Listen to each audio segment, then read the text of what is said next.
Welcome back, everyone. Our next program topic is Risk Management 101, Ethical Considerations and Practice Guidance for New Lawyers. Joining us this morning, we are very pleased to have with us Brett Scher. He's a partner at Kaufman, Dolowich, Voluck LLP in New York City. His practice includes litigation in the fields of professional and cyber liability, class action defense, insurance coverage disputes, and commercial matters. Brett Scher's practice addresses litigation on both the trial and appellate levels through the United States in both state and federal courts. In the areas of professional liability and professional liability malpractice, his practice includes complex attorney malpractice claims arising from underlying commercial litigation, securities law, real estate, personal injury, corporate governance, entertainment law, and patent trademark issues. He also represents insurance brokers and agents and accountants and actuaries, as well as building management companies, co-ops, and condo boards. He handles the defense of individual and class action claims under the Fair Debt Collections Practices Act and the Fair Credit Reporting Act. With respect to cyber liability, Brett Scher handles data security incident responses for lawyers, accountants, insurance professionals, and other small to medium enterprise companies. Brett is a frequent speaker and lecturer for the New York State Bar Association. He is a very active member of our Law Practice Management Committee. He is also the annual speaker for our Risk Management Program and Professional Liability Insurance Program, and co-presents with USI Affinity, the State Bar's partner when it comes to professional liability insurance. We are very pleased that he's here to join us for Bridging the Gap. Without further ado, please welcome Brett Scher on Risk Management 101. Good morning, everybody. Kathy's my slide showing? Yes, you're all set. Great. So, thank you everybody for coming. I know I feel like after following Sarah, I feel kind of insignificant. I don't chair as many groups as she has done in the past, but I have been representing lawyers for the past 25 years. It's what I do. It's what I did the second I walked out of law school, not knowing what the field of professional liability even was. Back then, there was no internet to check. And when the first job I was offered was to handle professional liability defense, I said, sure, sounds great. Have no idea what it is, but I'd love to do it because it's a job. And I'm sure everybody, has, with the market being the way it is, it's always crazy. And as a young lawyer, getting that first job is an interesting one. But I was lucky enough to get into a field that I liked. When you defend lawyers for a living, you get to learn all the different areas of law and try to get best hold on that and understand it too, so that you can defend the lawyer that you're representing. So whereas Sarah told you all the good stuff and all the cool things that you can do when you're practicing law, I'm here to be the Debbie Downer. I am, and I say that lightly, what I'm here to do is to teach and try to impart some knowledge to you as young lawyers in terms of what you can do to stay out of trouble and avoid being in front of the disciplinary committee and avoid getting sued for malpractice. So, we've all, taken the bar, we went to law school, and now you're in the trenches, and things are different, and you have to be aware of what can go wrong, because if you're aware of what can go wrong, it'll help you to avoid a situation where things do go wrong. So what I'm going to do is I figured I would start with some general statistics so you can see where the claims come from, who they're brought against, which types of lawyers, what fields, and then we'll get into the rules of professional conduct and how we can how they apply to lawyers in the profession, and then how we can avoid, as we say, engage in risk management, which is to try to stay out of trouble. And I'm going to put in a little flair for the cyber liability component. It's as younger lawyers, newer lawyers, it's probably more secondhand to you.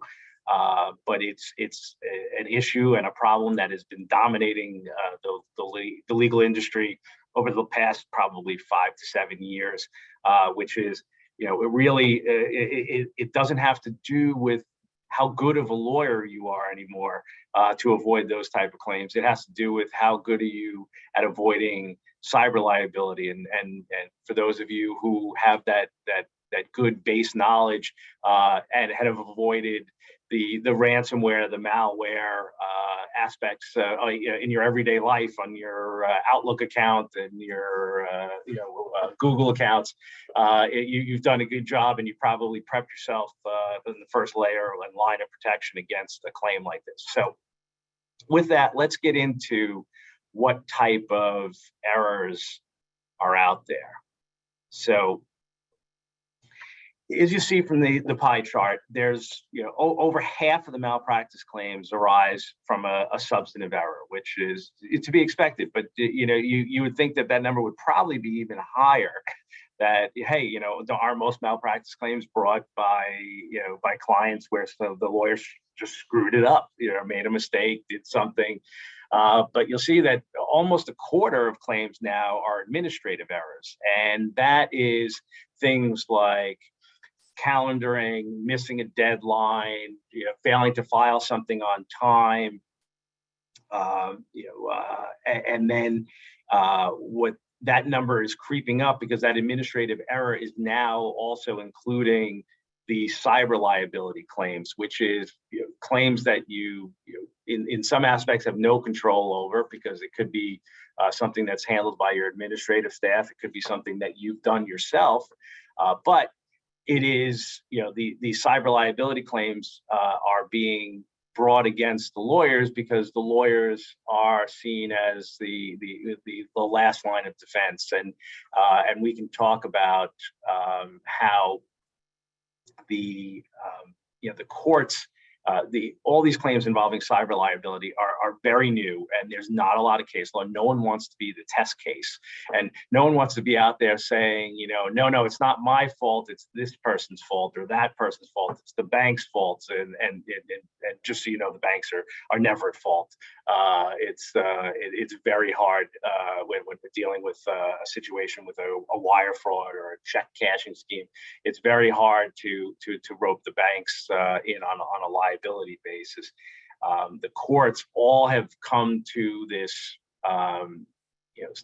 I'd say it's almost a formula for deciding these cases. The few that have decided it, and they all seem to go with the last line of defense argument. And basically, what that means is that when you have what they call a threat actor, somebody who is overseas or wherever they may be, and hacks your account or sends you malware or ransomware and locks down your computer, or most critically, and what we'll talk about later today, engages in some kind of scheme where they get the lawyer to divert money that was supposed to go to their client by check, and it goes by, and they get their emails get intercepted, and they send a wire to the wrong person. The courts have said, like, look, everybody's innocent here that we're dealing with, meaning the lawyer, the client, the bank, but we're going to look at who is the person who had the best chance to stop this fraud, and everybody seems to point and say, hey, you know what? That's the lawyer. The lawyer's got that obligation to do the double checking, to do the due diligence before anything is done. So we'll talk about that in a little while, but just keep in mind that cyber liability is yet another place where people are looked at. People look to the lawyers to make things right, and that's what we're dealing with now. So that's what adds that 23% plus, and we anticipate that number is going to go up in terms of the percentage of the number of claims we see as these cyber claims become more and more elaborate as you go on. So let's talk about the claims by firm size. As you'll see, if you take the first three categories, meaning attorneys, a law firm of 10 or less, you're going to see that that's almost 75% of the claims that are out there. So while you'll see in the law journal, you'll see on the news these big high exposure cases against the big law firms, the white shoe firms, as we say, you see those because those get the publicity. They involve celebrities, they involve big companies and big bankruptcies.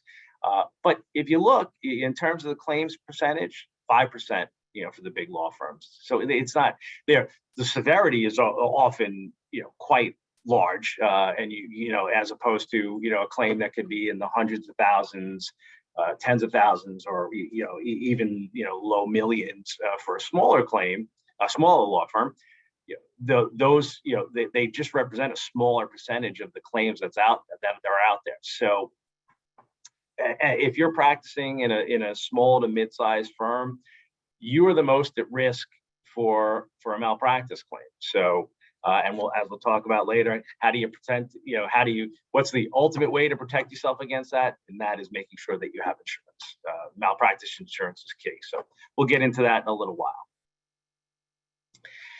Next, I wanted to look at the areas of law where these claims come from. And as you'll see, if you combine personal injury, real estate, and family law, it's about 50% of the claims. And that's, frankly, what the vast majority of lawyers are engaged in.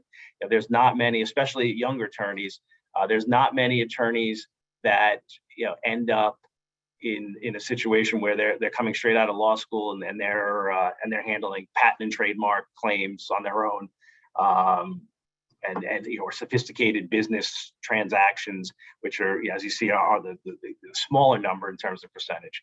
But there's a good chance you might be doing personal injury. You might be working for a firm that does real estate law or gives the family law advice, estates and trusts and probate, an area of law that keeps growing in terms of percentage. That was a much smaller number years ago, and now it's growing quite big.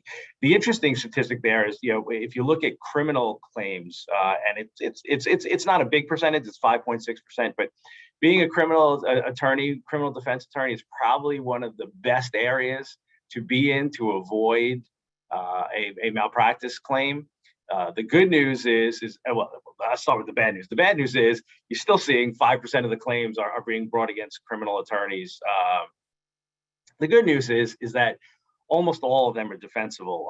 The criminal cases, a criminal legal malpractice case the Court of Appeals held probably about 20 years ago that there's an actual innocence standard for most of these claims. So it really gets to a point where if you're a criminal defender and somebody's going to sue you saying, hey, I should have, you screwed this up, and because of that I went to jail. They have to prove actual innocence, which is a very high threshold. So you don't see, you see a lot of these claims they're brought by pro se litigants who are in jail, who don't have who have a lot of time on their hands, and really, they file these lawsuits, and the filing fee is not much. They get going, and then they get dismissed. So it is listed as a claim, but in terms of recoveries, not much is available there. So now that I've given you some basic statistics about what we're doing and what's out there and what we're facing, let's talk about some of the ethics components so you can get those ethics credits. And we'll look at the rules of professional conduct and how they impact the risk management world and how it should guide your practice. So the key rule that we start with is Rule 1.1, which is the duty of competence. That was changed, I think about 10 years ago, where it used to say that a lawyer should provide zealous representation.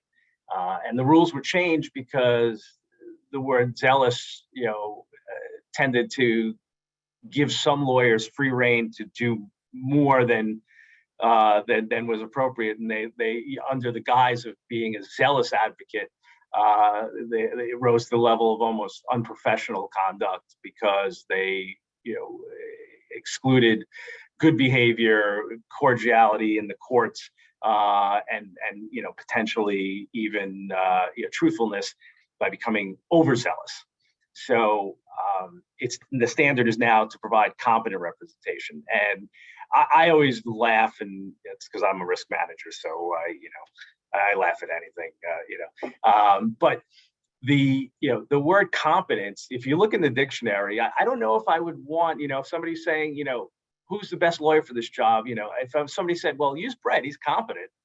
If you look in the dictionary, there's two definitions for competent. The first definition is that somebody who is suitable or has sufficient skill or knowledge or experience, and is properly qualified.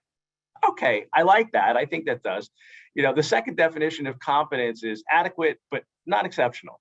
Now, if I'm a client looking out there, I want somebody who's exceptional. I want my lawyer to be exceptional. So I think it's ironic that they chose the word competent, but the meaning behind it is there. Is competent meaning, as the second part of the definition of 1.1a talks about what competent means in the legal world, is having that legal knowledge and the skill and the thoroughness and preparation to be reasonably necessary for representation. So that is what's critical when we are talking about what it means to be competent. So part of being competent is what we say keeping up with the times, and that's that segues into the cyber liability and knowing what's out there and what's going on in the world, and keeping on track and knowing how to use your Microsoft Word, knowing how to use your Outlook or your Gmail account, and being on top of what kind of threats are out there to your practice. Knowing how to if you're going to start texting with your clients, and we'll talk about that later in terms of communication. If you're going to communicate with your clients via text and you're going to open up that channel, then you got to keep communicating that way, and you can't just ghost your clients when they become too much for you to handle. So even taking it a step further, the Bar Association actually came out with guidelines for how to use social media. And this is definitely an issue that we've been seeing more and more, is that some of the more experienced attorneys don't have the ability or the knowledge and the skill set to get involved with social media aspects of claims, and it's especially for employment cases, discrimination cases, personal injury cases. Having access and knowing how to use social media is very important. As you see, so the guideline that came out last updated, I believe, in 2019, was that a lawyer has a duty to understand the benefits, risks, and ethical implications associated with social media. And so that means, it's not just for your case, but, to use it for advertising, to use what you can and can't do on various platforms. But, more so, it's knowing how to deal with your client's social media. We have seen cases brought against lawyers, or cases that have been lost by lawyers because they get in a situation where their client, does something with their social media account, Facebook, Twitter, whatever the case may be, and either the client, has something up there and they either delete it on their own because the lawyer didn't tell them, hey, you can't start deleting things from your profile, pictures, videos. Or better yet, the client comes to the attorney for advice and says, hey, I know it's in that car crash, but there's some videos of me, 6 weeks after it at a wedding, dancing the Macarena. So can I delete that? And if the lawyer, gives the advice, hey, go ahead. Yeah, I don't see any problem with that, because they don't know that there's the obligations, from an evidentiary standpoint to preserve that type of information. There, you get into situations where the case can be lost. You can get the judge can instruct put a preclusion order that can or can strike give you a sanction for whatever grounds for deleting that, or it can dismiss the case. Likewise, we've seen lawyers who get sued for malpractice because the person lost the case, and they're like, hey, you didn't tell me that I could do X, Y, and Z with my social media, and and I didn't know, and I put this up. I posted this after the fact. You didn't tell me that the other side was going to be able to subpoena my account or demand it in discovery. You never told me that. I would have never posted this information. So a lot of things, a lot of moving parts, and like many of the things I'll talk about today. Each one of these subtopics is a full lecture that you can find from the Bar Association, that goes on for an hour or 2 hours, drilling down into all the nuts and bolts and that. So I'm here to give you a primer and try to give you and raise red flags so that, if something like this comes up, you can hopefully remember, say, hey, I know I heard Brett talked about that, and you have my numbers on the front of this on the slide deck. So you can always reach out to me at any time with any questions that come up outside of today. You're not limited to only ask me questions during the lecture today. I'm here to help. That's what we do. You can we work with most of the insurance companies in New York. So it's you just if you have an issue, first thing you'll do, as we talk about later, is you report it to your insurance company. But if you're just looking for some, quick advice, I'm always happy to give it, and I give it out all the time. So in addition to the duty of competence that we've talked about, there's the duty of diligence. And that is, the key thing, I think, is B, subsection B. Don't neglect a matter. That's really the key aspect here. And as a newer attorney, you'd say, and you probably don't have a ton of cases to start out with. Maybe you do if you joined a firm and they hand you a boatload of cases and say, hey, run with it. Great. But either way, too many cases, can be bad if you are neglecting, one client over another one. And we see so many disciplinary complaints brought against attorneys, and it's becoming more and more issue where the client is nothing was done wrong on the case. The case is still out there, but the lawyer just doesn't get back to the client. And look, we all know that there are some clients who are very high maintenance, and you try to figure that out before you sign them up. Sometimes you don't know that. You can't judge a book by its cover. You don't know if a client's going to turn out to be a little crazy. But if you get a client who's crazy, then you have two choices. Once the matter is going, is if you are going to represent that client and you're going to take your fee from them, or if you're on a contingency, you're going to hope to get a fee at the conclusion of the case, then you need to stay in touch with that client without hesitation. You need to tell that person, you need to, if they call you, you call them back.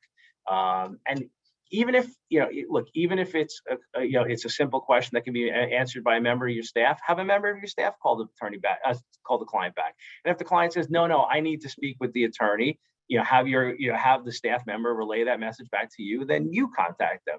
And like I said, you can communicate with your clients by text message. I don't personally advise it. I think it's people get too, casual in texting, and things can come back to haunt you. And text is one of those things where, you're very spontaneous, and you may say something, especially if a client who's, starting to drive you a little crazy, you may say something in a text that you would not normally say if you took the time to call them back or respond to an email. So, but, you must stay on top of your clients, and you must give them updates about the case and tell them what's going on, even if it's just an update to say there's nothing going on. That is perfectly fine. That is acceptable. There is nothing wrong with just, Now, granted, if you're billing by the hour, you don't want to, bill your client an hour to get on the phone for, and say, yeah, I looked through the whole file, and and then have a 1 minute phone call with the client. Just want to let you know nothing's going on. No. You bill them for the time that you took to quickly, look and see, and then there's nothing going on. You bill them for, as we all in the insurance industry work in point ones, 6 minutes or less, or 0.2s, 12 minutes. So you bill them for the time that you actually devoted towards keeping them updated. So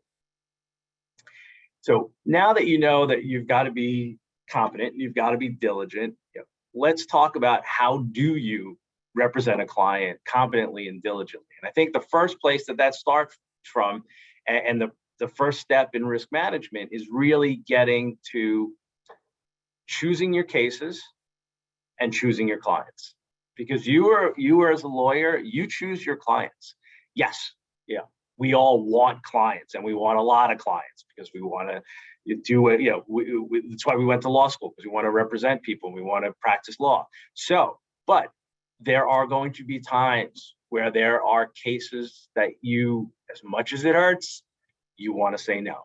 And there's going to be clients to which you will get a red flag either at the beginning of the case or at some point during the case, and you say, this is not going to work. And those are the clients that you don't want to take on because, and I'll talk about it in a little while, but there are constant issues with people believing that as we as lawyers that we can, we're all problem solvers. That's what we do. But sometimes lawyers tend to feel that they are people fixers, and I know this person was a problem with many people before, but they're not really a problem. I can fix them. So those are the type of clients, you have to take a step back and say, I don't want to do it. So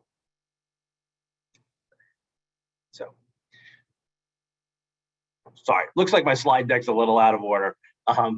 So let's talk about, when we're talking about getting into, clients and when you're representing them, how we can avoid falling prey to these cyber schemes. And these are critical components. So, it's, and I say, it really deals with the duty of competency, and as I was mentioned before. So let's talk about some of the ways that we are seeing lawyers falling victim to ransomware, malware, and what we call business email compromises.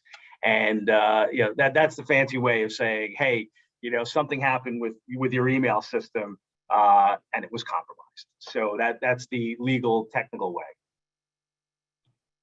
So, and phishing schemes, something probably every one of us has seen, outside of our lawyer lives. That is, the crazy emails that you get. They started, 20 years ago as I'm a Nigerian prince and I have $5 million locked up in a bank account, but I can't access it. I need somebody in the U.S. to help me out.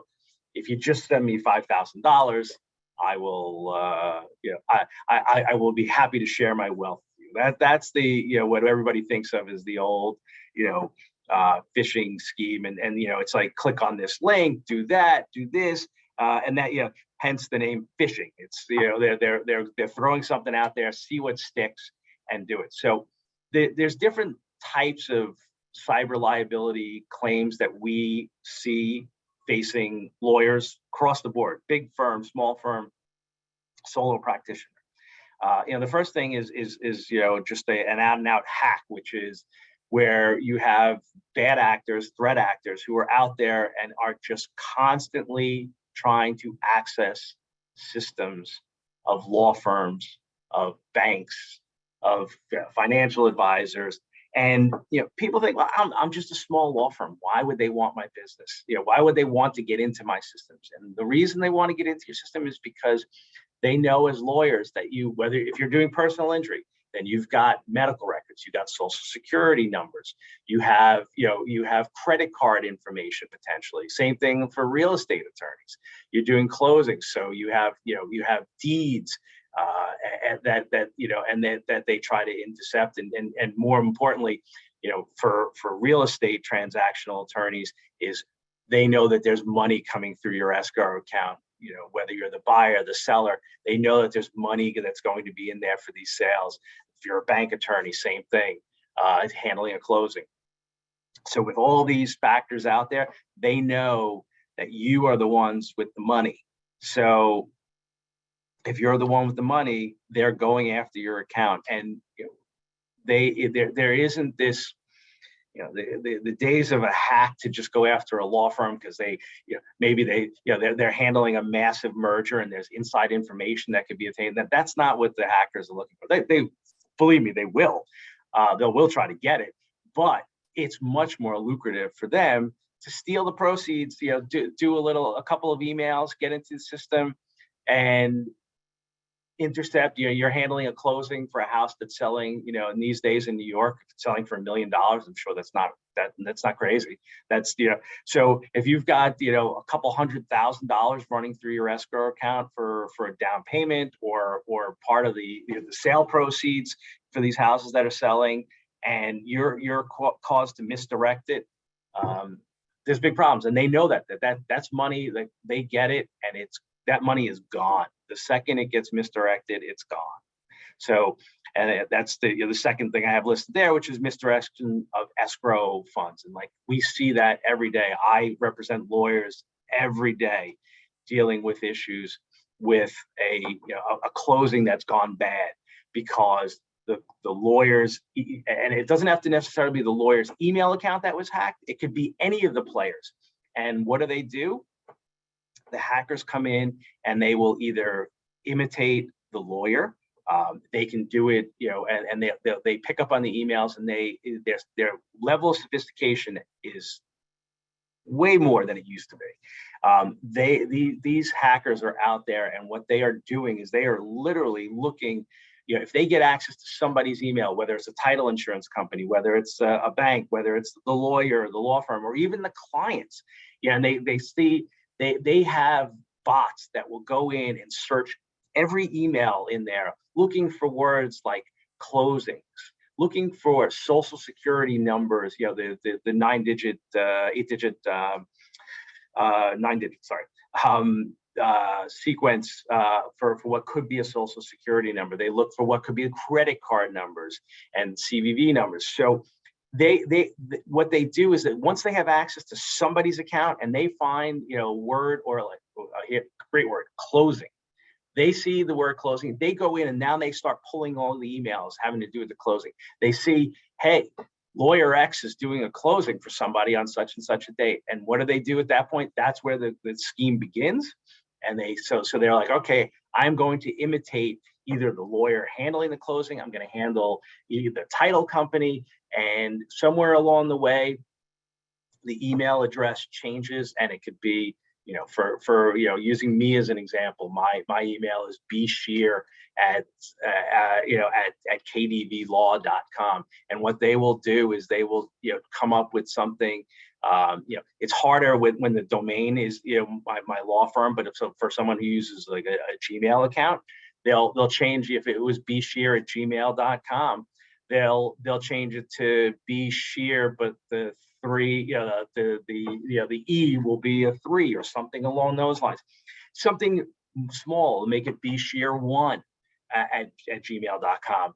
And so what they, and that at that point is that, and this is where, we can talk about, the diligence that as an attorney, what you need to employ. But what they've done now is they've now infiltrated the system.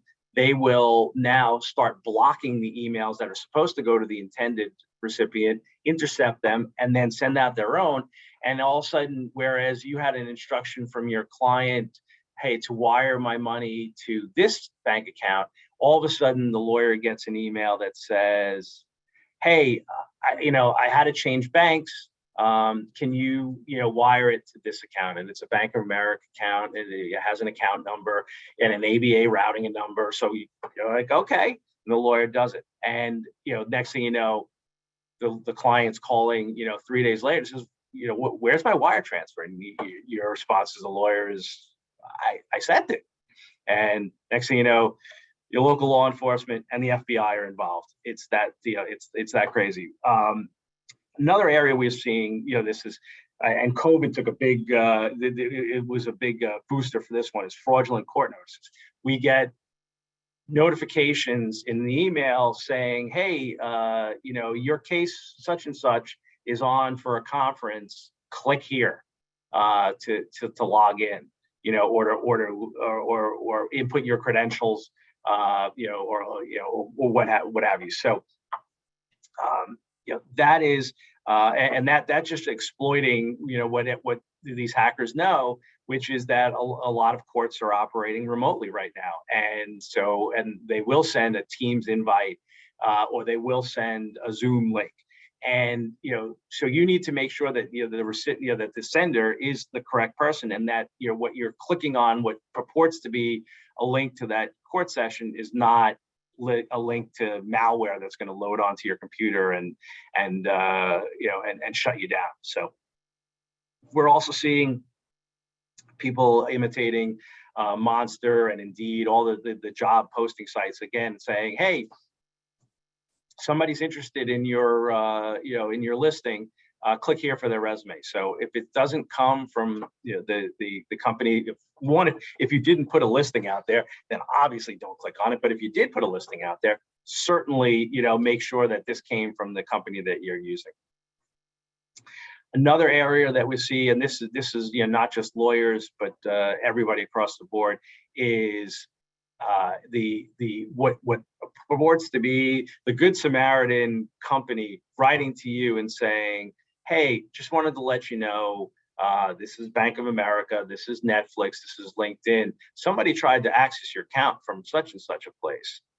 If this wasn't you, please log in here and change your password immediately. Or please log in here to confirm that it was you.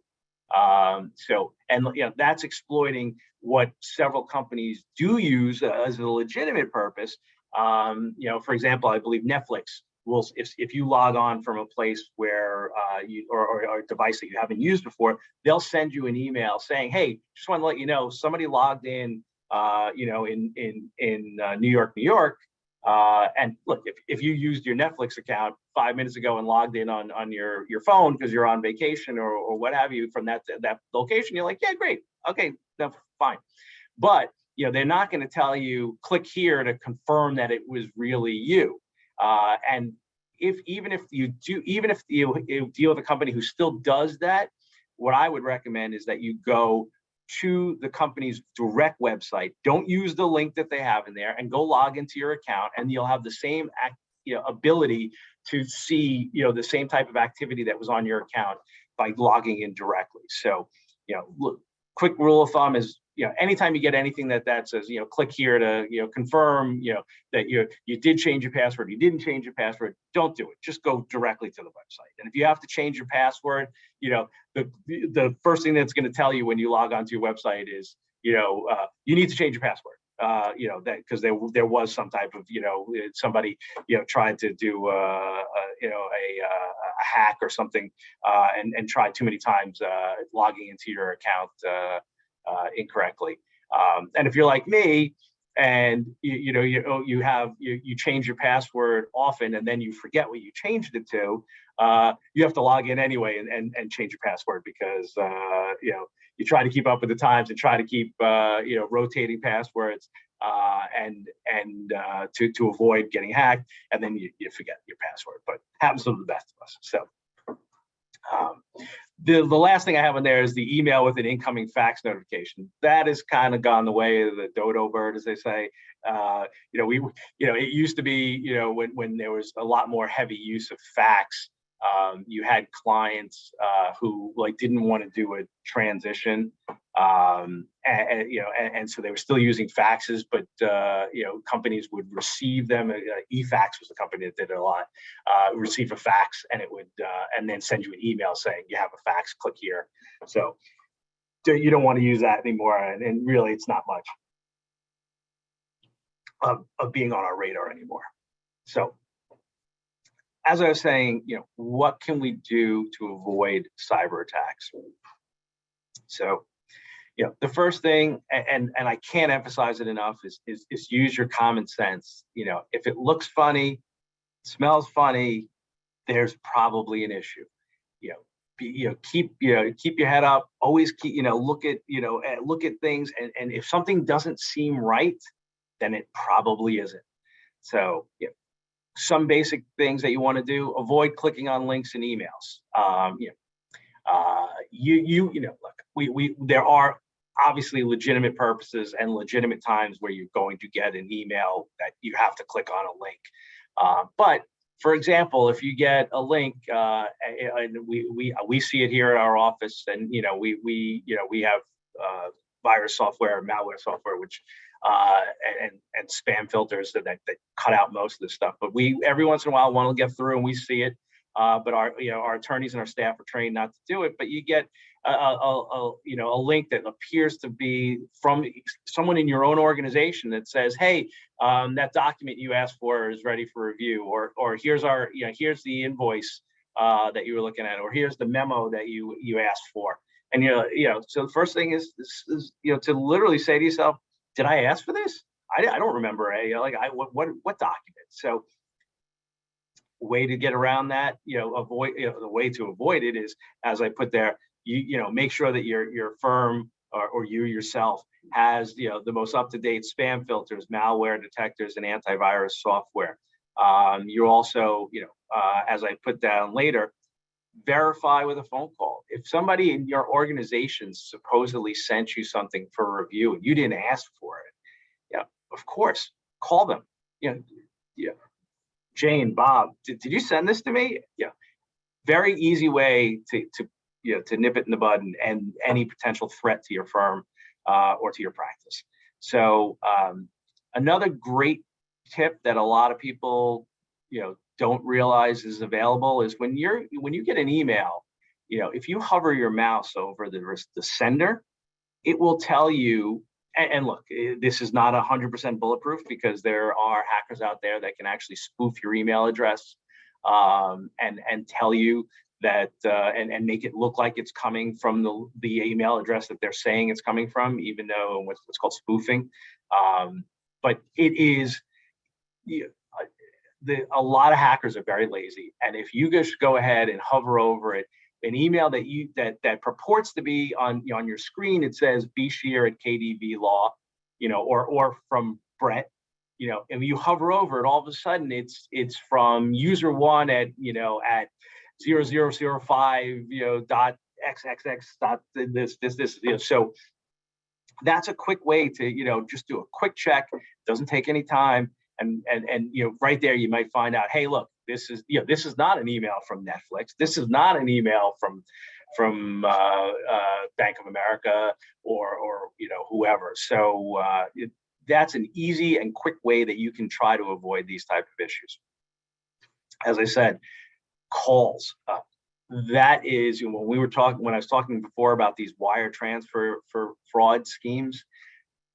The easiest way to get around and avoid getting hit with a suit for wiring money to the wrong place or sending a check to the wrong person is to call.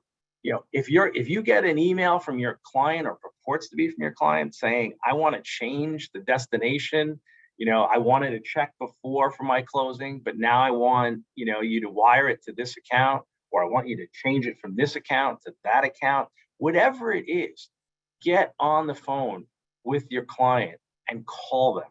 And most importantly, do not rely on the phone number that is on the email, because the hackers have gotten so sophisticated that they set up their own 800 numbers purporting to, so you'll call and they know it's you, and you call and they'll say, hi, good morning, Chase Bank, how can I help you? Or the name of if it's a business, hi, Arizona Iced Tea Company, that's your client, and they because they know that it's you, and they've set up this number solely for that, and they put a fake number on the bottom of what may look like a legitimate letterhead for the company, and it's so it's very important that when you're going to what we call voice verify, what you do is you take the number that you have received from your client at the inception, not what's on that letter.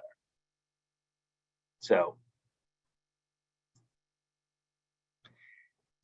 when you also important thing to do, backups. we have, I represent a lot of companies who get hit with ransomware attacks.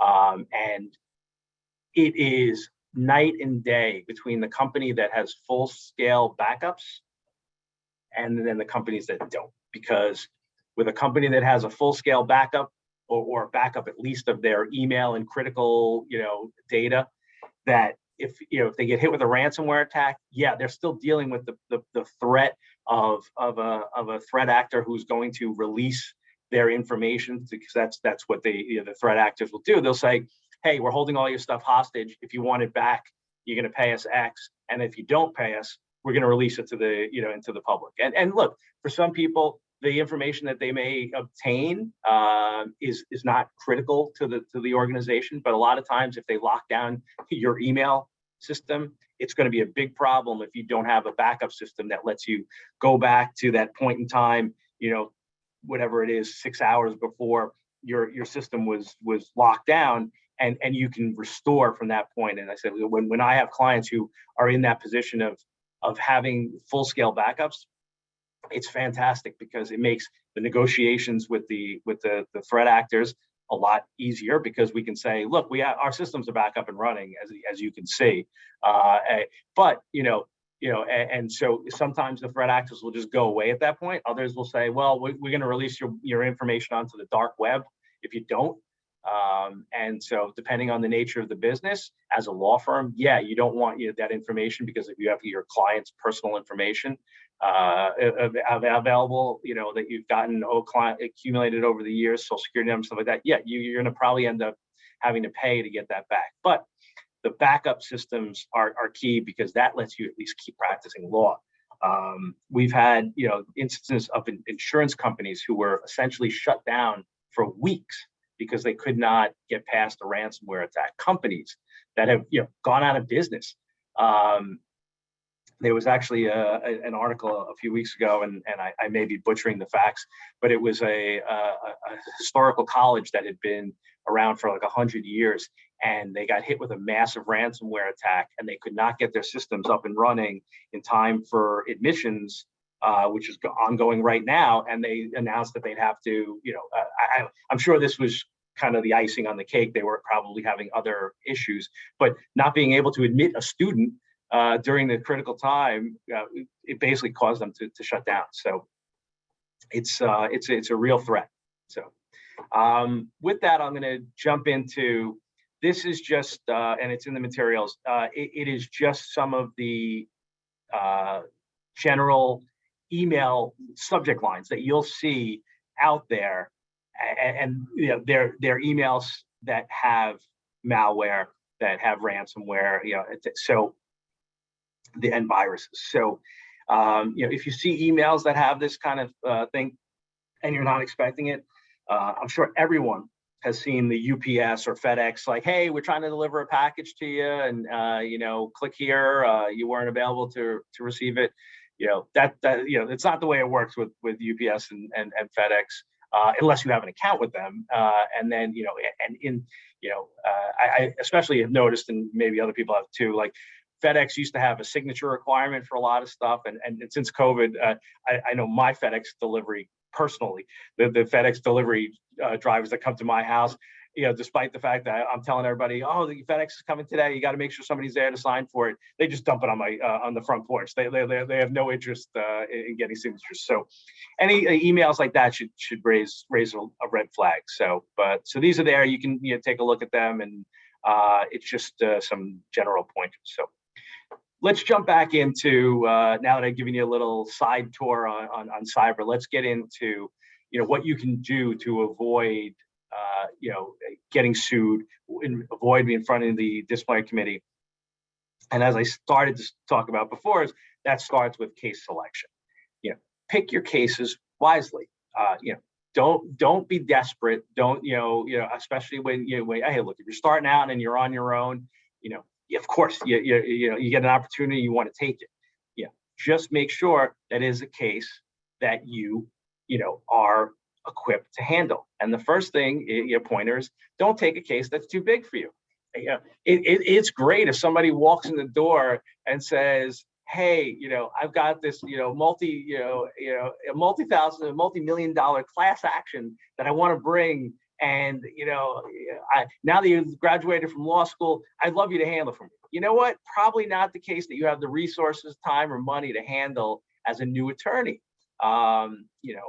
Likewise, if you have a good practice and somebody comes in with a massive case and, they're like, it's going to take a lot of time and a lot of effort. And you're like, look, I'm a solo practitioner. I don't have the time for this. As much as it hurts, you have to give serious thought to saying, I can't take this case. It's just too much for me. So on the other side, don't take a case that's too small for you. Somebody comes in and is like, I got this case, I was out, I'm out, $5,000, that might be the type of case where you look at it and you say like, yeah, or they come in and I was in a car accident, I have some soft tissue injuries, I'm not, it's not gonna, you're not gonna make a lot of money on the case. And, one is, if it's a small case and you're billing hourly, yeah, you're gonna run into a problem real fast, and you have to tell the client, hey, look, for the amount of money that you're looking for in this case, you might be better off handling it yourself, going to small claims court, filing it in one of the smaller jurisdiction courts in New York, because it's just going to cost you that much money for me to represent you, or probably even more, and you're not going to get the outcome that you're looking for. If it's a contingency fee case where the client's not worried about money, you have to look at it and say, all right, is this the type of case where I'm going to take it in and I'm just going to put it on the back shelf, and then I'm going to forget about it because it's a junk case. And the next thing you know, statute of limitations is run, you get sued for malpractice. And what was, the client, what you thought at the time was a $5,000 soft tissue injury case, all of a sudden the client, sues for malpractice, and they had $1 million case because lo and behold, they went and they got surgery. They didn't tell you about it, and all that fun stuff. I think there was some mention from Sarah at the beginning about dabbling. Don't dabble. That's you can see 15% of malpractice cases arise from dabbling. Because it's that failure to know or properly apply the law. And where does that come from? From dabbling. That is, it's something that you don't know what you're doing, and you just leads to trouble because you just don't know how to prosecute or defend that type of case. And there's a very easy way out of that, and that is, you can bring in somebody else who does do it. You can refer it to another attorney, and we'll talk about some of the pitfalls of referrals, as opposed to referrals where you keep a fee, as opposed to a referral where you just recommend somebody else to handle it. You say, hey, look, I'm not gonna be able to work on this. It's not my thing. I don't know anything about it. I have Jane Doe, and she's an amazing lawyer and does this stuff all the time. You should go talk to her. The big issue there is, referral with money as opposed to just recommending. One could lead to liability for you, even though you're not working on the case. But if you're keeping, part of the fee, you're going to be on the hook, as opposed to if you just, make some recommendations and say, try these other attorneys, and you do nothing in terms of the handling of the case. You're probably a lot more likely to skate, as we say, from being held liable on that. So. Also, don't take a case if you don't have the time to investigate it. If it's there's gonna be a lot of legwork involved and you don't have the time to do it, don't take the case. Very simple. Venue, important.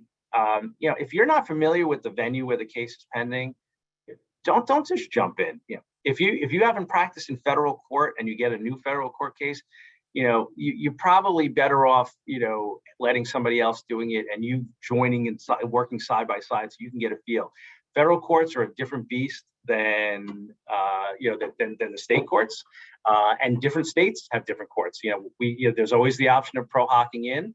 Several states, are very tight about that. Delaware is a perfect example. Like if you're, where outsiders are not welcome. And I say that facetiously, but you have to associate with somebody who is a member of the system, and they are, very entrenched in the case they're handling for you. So great, a great story I can tell you about even practicing in New York. I had a case, several years ago which was the plaintiffs were from California. Their lawyers were from California. They were high roller attorneys. And we had a case that was scheduled for, and I'm sure most of you have maybe experienced it, maybe not with COVID, but a preliminary conference, which, prior to COVID in New York County, probably take you about 10 minutes on a high end. If you even got to see the judge. In most cases, you don't. The clerk hands you a form and says, fill it out and give it back to us. Now, I think kings and queens, it's done automatically for you. The clerks just fill it out, and you're stuck with whatever deadlines they give you. But in this case, the client, they thought that this preliminary conference was going to be a time to educate the judge about how great their case was. And so they paid to have 3 lawyers fly in from California and meet with me for this preliminary conference. And we sat down and they said, okay, Brett, we're gonna, we want to talk to the judge about this, this, and this. And I said, we're at a preliminary conference. I'm like, clerk's going to give us a form and we're going to fill it out and we're going to go home. And the client was there for, the plaintiff client was there. And when it turns out, these lawyers who knew nothing about New York law, they literally walked up to the clerk and said, well, we want to meet with the judge. And the clerk looked at him and said, for a preliminary conference, are you out of your mind? You're not meeting with the judge. Fill out your form and hand it up. And so what happens?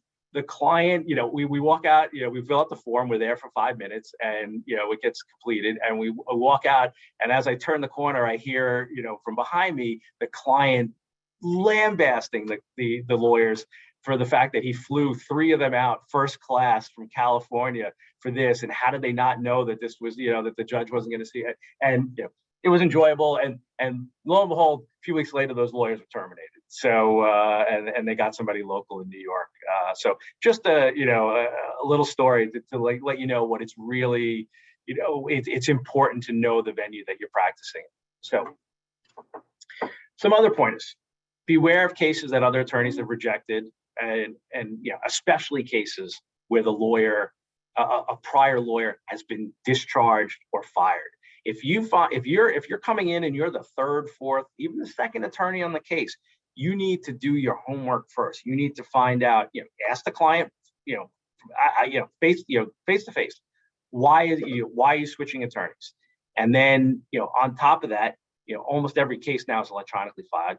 Go pull it, find out what's going on. Did the lawyer, move to withdraw because they weren't getting paid? Do they have a lien against the file that you have to worry about that's going to eat into whatever money that you're going to recover? Is there a malpractice claim? Is there some kind of allegation that the lawyer before, screwed the case up? Now, granted, there are going to be situations where a lawyer does screw up a case and they do need a new lawyer to come in, but you've got to do your due diligence and say, look at what is alleged to have happened and what went wrong. Hey, there could be something very simple like, hey, the lawyer blew the statute of limitations, and on its face, if the client says, hey, my lawyer blew and didn't file it in time, you have to look and see, is there any tolling of the statute of limitations? Because if you take over a case and it turns out that the client was wrong and that the statute had not run, or even the predecessor lawyer was wrong and said, yeah, the statute, I think the statute ran, I'm sorry. But it turns out it hadn't, because there's some form of tolling or what have you out there, and you don't pick up on it, and then the statute runs while you are handling the case.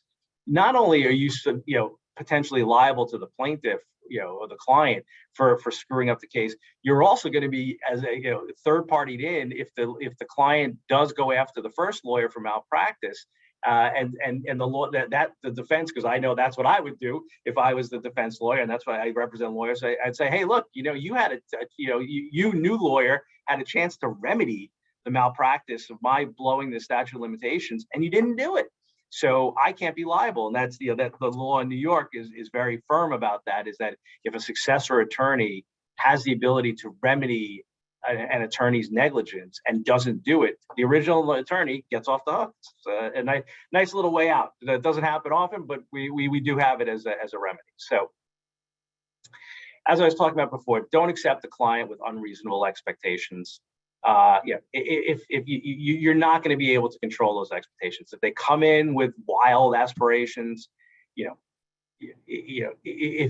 can try to talk them down, but inevitably, if they can't be satisfied, if that's the way they broach it, but I let go of my last attorney because he just didn't get it. My case is worth millions, and he didn't see it that way, or she didn't see it that way.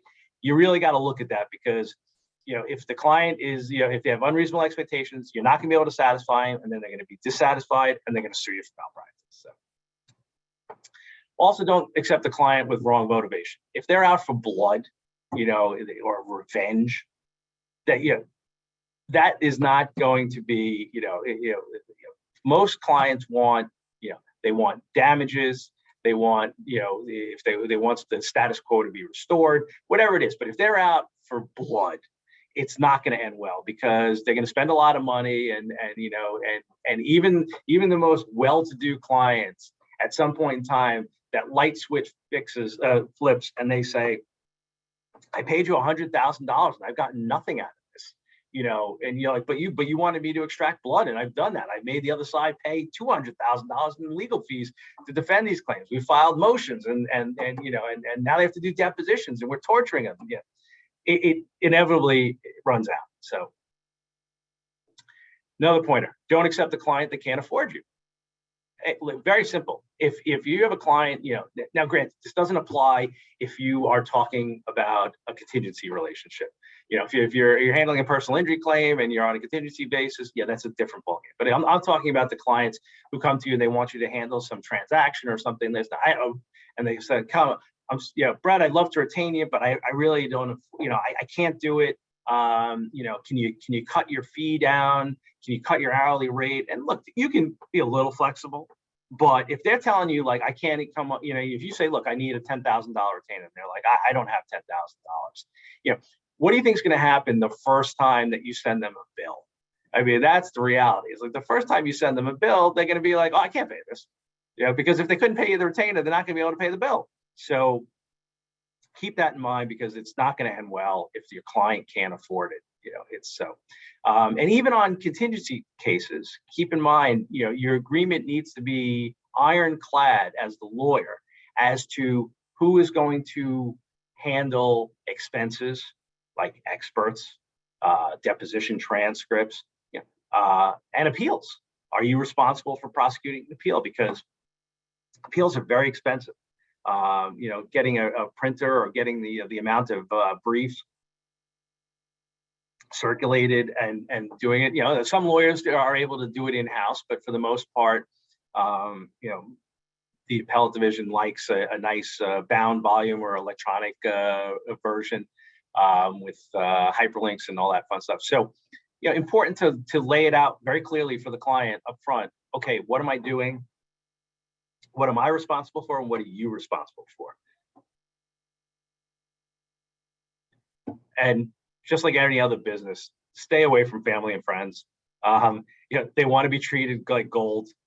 They don't want to pay. And inevitably, it's the no good deed that goes unpunished.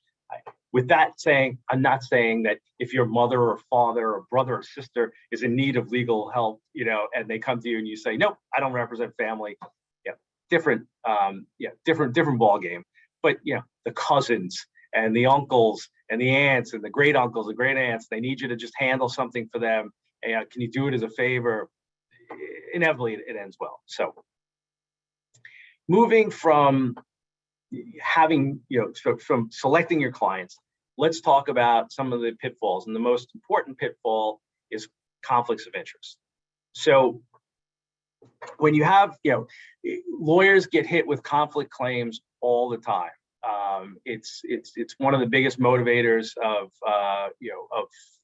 legal malpractice claims, because the client feels that the lawyer, was not true to their duty to the client. So, the rules provide Rule 1.7, Rule 1.8, which I've had in here. I'm not going to read them to you.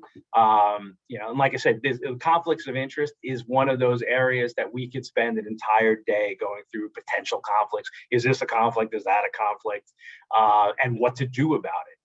There's so many different nuances, but you want to, so, keep in mind, the one thing I would say the takeaway from this thing is that, if there's even the slightest inkling of a conflict, make sure you get informed consent and it's in writing, meaning you laid out for your client. And this is where you run into pitfalls, because it is very hard to give informed consent, because no matter what you say, well, this could happen, and then this would be a conflict, and this could happen, and like they could do this and that, and go on, so on, and it's all hypotheticals, unless it's, obviously, you can't represent two sides of the same same transaction, things like that.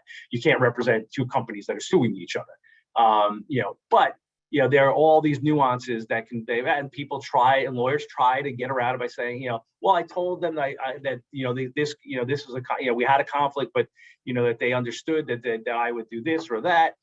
You run into, that if you see in paragraph B4, that informed consent is really, it's a tough thing, a tough burden to handle. And no matter what you do, if things go south,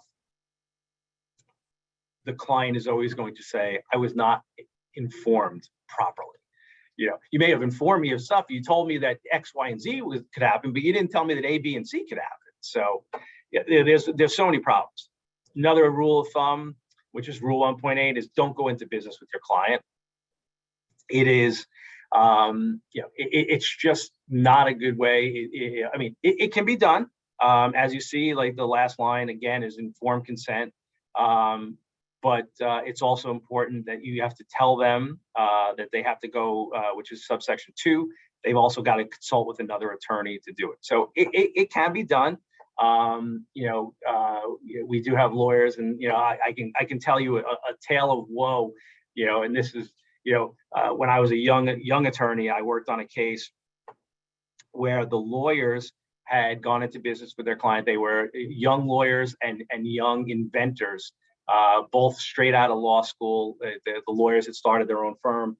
They went into business with the client. And the client had no money, so in exchange for a piece of the business, they represented him for years. And the only problem was that he became so successful. The invention became a $1 billion industry, and the lawyers collected, checks in the, probably in the millions of dollars over the years. And what happened was relationship broke down, and the client then sued and said, I want this, this agreement that we had, 15 years ago. You never told me that I was supposed to speak with independent counsel. And you never told me of that there was a better deal to be had, and that I didn't have to give you a piece of my business. And therefore, what did the court do? The court said, you know what? You're right. They didn't tell you that. They didn't warn you. There's nothing to it. Jury found in favor of the clients. And the court actually voided the entire agreement non-pro-tunc, leading to the ruling that the attorneys were required to forfeit everything that they had taken from that fee, other than quantum meruit, meaning the value of the fees that they actually provided, which were nowhere near, they provided a substantial amount of legal services, probably in the high hundred thousands and maybe even low millions, but not the number that they collected. So very important. So I say it's just better not to do it. And if you're going to do it, make sure that they've got, that you've told them in writing that they need to get independent counsel. They have independent counsel consulting on it, and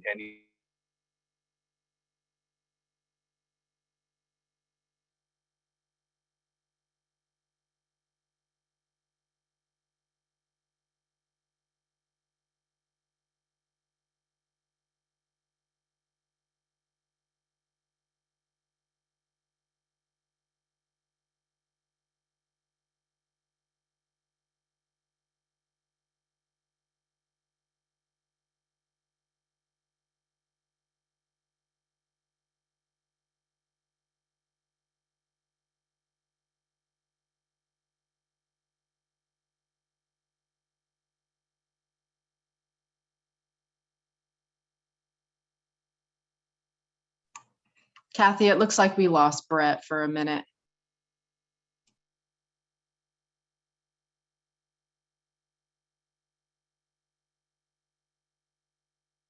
Sorry, Tara, I was responding to you, but I was muted. I will give him a heads up, and hopefully he can click back. Oh, here he is.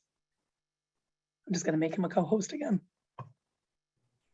Am I back? Yep, you're good to go. Okay, slides are up. Yep. Oh, actually, they're not. You're going to need to share again. Sorry. Okay.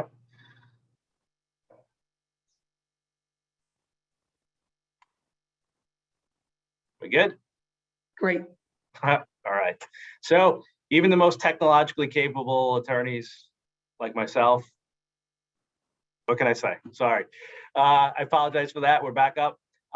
So in terms of a client, it's very important to distinguish who is your client. And that's where do you do that? You do that in the retainer agreement.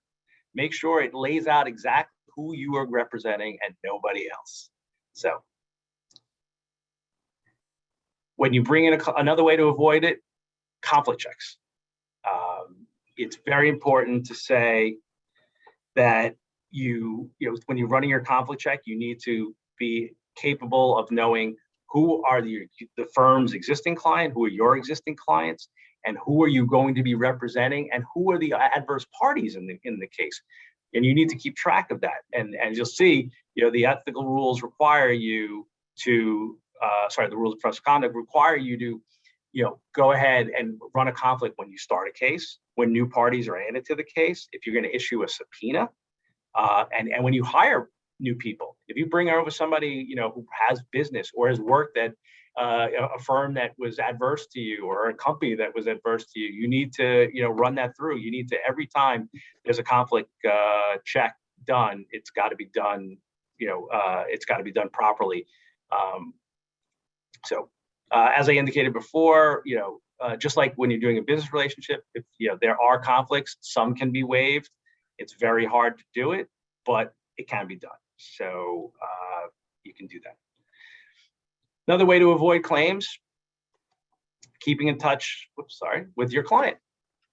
Never oversell a case to your client. Don't tell the client that you will, hey, oh, this is $1 million case. Never do that. And all good lawyers will tell you, when a client wants, like, hey, what's my case worth? I can't tell you. That's that's for the jury to decide. Now granted, there are some cases where it's a specific dollar amount, it's a breach of contract. We can lay out more. Hey, if we win, this is what you should get. But when you're dealing with it, you don't want to set expectations too high, because it's a promise. And that's why I said never go segues into don't promise specific results. Don't say we're gonna win. We're gonna nail this cause of action. We got them on this. No, we got a good shot. I think you got some really good arguments. You don't want to say that and you don't want to promise any type of outcome in the case. As I talked about before, under the diligence standard, maintain regular communications with your client. Your client needs to know what's going on. That comes from Rule 1.4 of the communications of the rules, which talks about keeping your client informed of what's going on. The slide everybody's been waiting for, your verification code. Your verification code is the letter R. When you're doing your initial retainer, define the scope of your representation. If you tell the client, hey, this is who I'm representing and this is what I'm going to do, you can say, I'm going to handle this case, or I'm handling negotiations for you. If this goes into litigation, we're going to get a new retainer agreement, or I'm going to handle the case for you. And that means taking it through judgment or dismissal. And if there's an appeal, you're on your own, or I'm going to handle it through appeal. All important things to do. And that's why the engagement letters are so important, because you can identify the client. You can talk about what you're going to do and what you're not going to do. You can specifically say, I am not handling this, or you have another lawyer that's handling, the tax ramifications of whatever we're doing. I am not doing that. You have an accountant that does that. You can lay it out and be very clear. Hey, this is what I do, and this is what I'm not doing. Very important, to limit your liability. You got to put your rates in there, and more importantly, You can talk about what, the parameters of Part 1215, which is, talks about what you need to put in there when you're required to do retainer agreements, all in the slide, so you can see it here. Most important thing, if the engagement is less than $3,000, or if it's an existing client, you probably will be exempt from a letter of engagement. That being said, we use it as our firm. We use it for every case. Even if it's an existing client, we get them a new retainer. And the important thing about that is it delineates the different representations. There's going to be examples where you don't need it. You're on, your law firm puts you on retainer, and you're general counsel and you give advice, and it's a year after year assignment. Of course, then you don't need to do a new retainer. You already have one. As I mentioned before, you can use a limitation letter to lay out, like, this is something I'm not going to handle. Getting towards the end of my presentation, but I wanted to, a quick important thing is what we call a non-engagement letter. Very great letter and a great way to avoid liability. You can tell someone who comes into your office and you say, hey, someone gives in with a personal injury case. You look at it, you do your investigation. You're like, you know what? I don't like this case. It ain't worth it. It's not good. There's no liability. The bad lawyer, what do? They just drop it and they never talk about it. Or, the proper risk management lawyer writes a letter to the client, sends it by email or FedEx, trackable. Don't put it in the U.S. Postal Service with no receipt.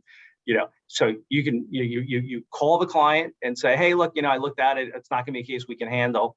And more importantly, you follow it up with an email, or a letter following up on our phone call. We have determined that we're not going to be taking your case. Please get another attorney. If it's coming up against a statute of limitations, make sure you tell the client that. Don't wait. If it's a 3-year statute of limitations, please don't wait until day 364 in the second year to say, oh, by the way, we're not taking the case and the statute expires tomorrow, because what's going to happen. You're going to get sued for malpractice. Provide a budget for your client. Very important.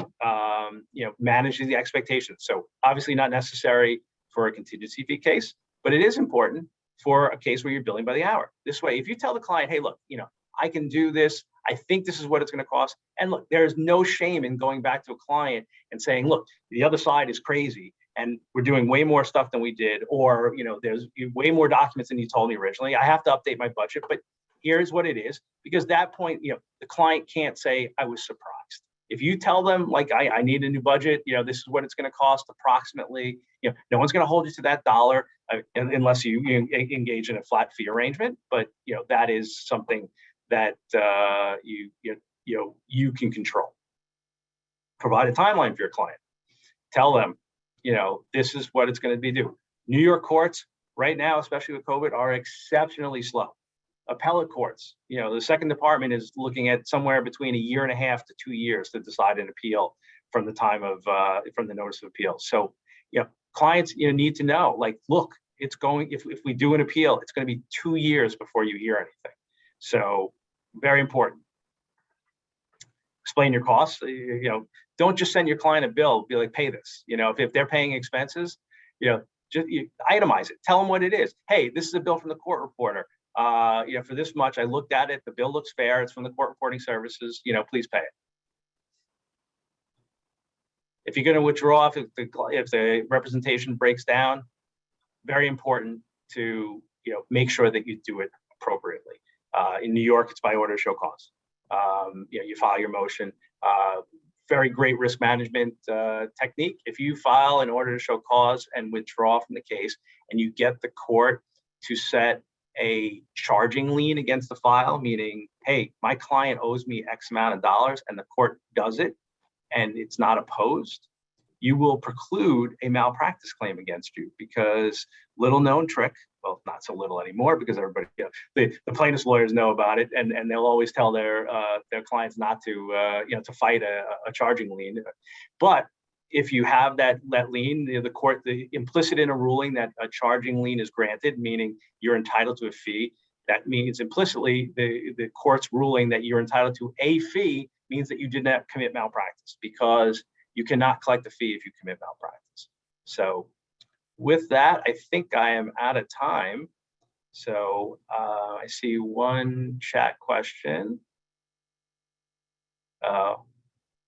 No question, just I'm glad I could give some pointers to everybody in terms of what you can do in the real world to avoid getting hit with a cyber attack. That information is free, included in the cost of today's lecture.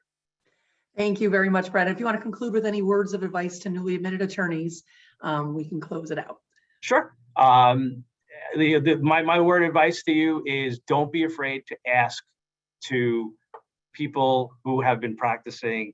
Don't be afraid to reach out to the bar who does ethics and lawyers. It's don't be embarrassed to say, hey, I don't know the answer to this, and reach out to a professional. We all had to learn. Nobody comes out of law school with 10 years of experience in the courts. It doesn't work that way. So always look to to your superiors, to the partners you work for, to even the senior associates, and ask questions. And look, and if you're not happy with the answer, don't be afraid to confidentially go outside and ask, like I said, someone who does, represents people in front of the ethics committees, or represents legal malpractice defense, like myself and other lawyers that you'll hear from today. Thanks, everybody. Great. Thank you so much, Brett, for being a part of the Bridging the Gap program. We'll take a short break. We'll start back up at 12 o'clock and with our next program topic segment, which does carry skills. So for those of you who are newly admitted, you must watch the next segment live as well. So thanks again, Brett, for being a part of the program. My pleasure. Bye-bye.